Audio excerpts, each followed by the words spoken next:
What's up everyone, Corey from Raceseng here, and today I'm going to be showing you how to do an install on a tugless view. So let's head over to the bench and see what's all in the box. Alright, so when unboxing your tugless view, you're going to find a little card here with a background story of Raceseng and who we are, along with your sticker. This here is a QR code that you can scan. This will take you to the install page of our website. And then here you have your tugless view, your GoPro mount up front here, your tug shaft for your specific vehicle, and then the shaft nut here to align everything nice and straight. All right, so going over the tools here we're going to use, we have a plastic pry tool for the front bumper.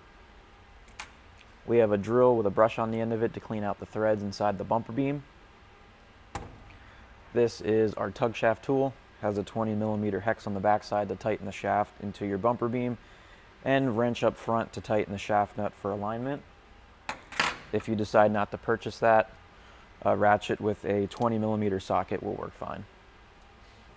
So let's head over to the car and start the install. All right, so the first thing we're going to do is remove this plastic cover piece here on the bumper cover. So we're going to use our trim prying tool here and pop that out like so, and that'll give you access to the bumper beam inside. And to do this install properly, we're going to remove this piece completely so we can drill a hole in this so that we could put it back in and make it look as OEM as possible.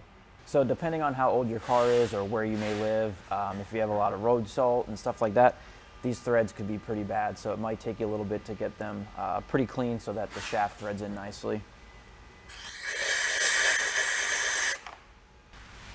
So now you're ready to install the shaft into the bumper beam. We're going to go ahead and apply some grease onto this so it threads in nicely, and then when you go to take it out, you know, whenever it's going to come out easily. So some cars, including this one, they may have left-handed threads. So when you go to install this, you're going to have to turn it left to tighten it instead of right. And then when tightening it, you'll feel it stop on the shoulder on the back side, and that'll be tight enough. You don't have to crank this down super tight. So once you have the shaft installed, the next step is to get this lined up so that we can get a hole drilled in there and reinstalled so it looks OEM as possible. So our little trick is take some masking tape and line it up so that you are just leaving the tug shaft open in the middle, like so. The only thing you can see there is the tug shaft.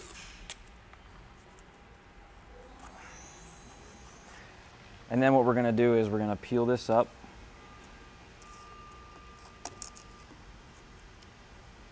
Like so.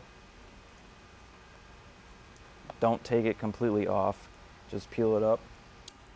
Take the tug shaft back out.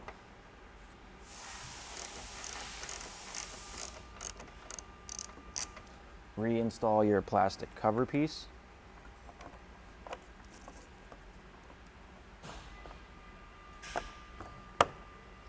And now lay the tape back down exactly how it was. And now you know where you need to drill your hole.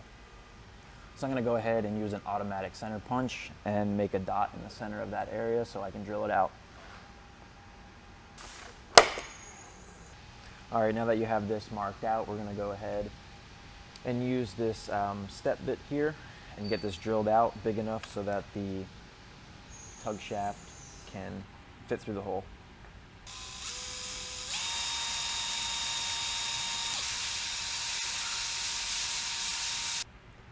All right, so once you got this hole drilled out, we're going to go ahead and reinstall the tug shaft.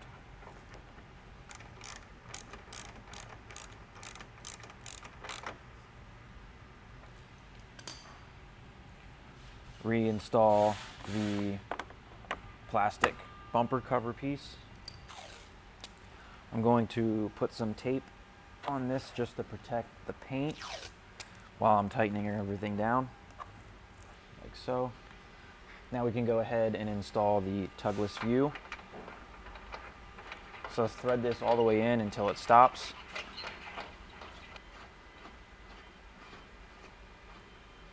You can see that the orientation is not correct, so just back it out until it's straight where you want it. and tighten down the locking nut, like so. And now we can go ahead and install our GoPro.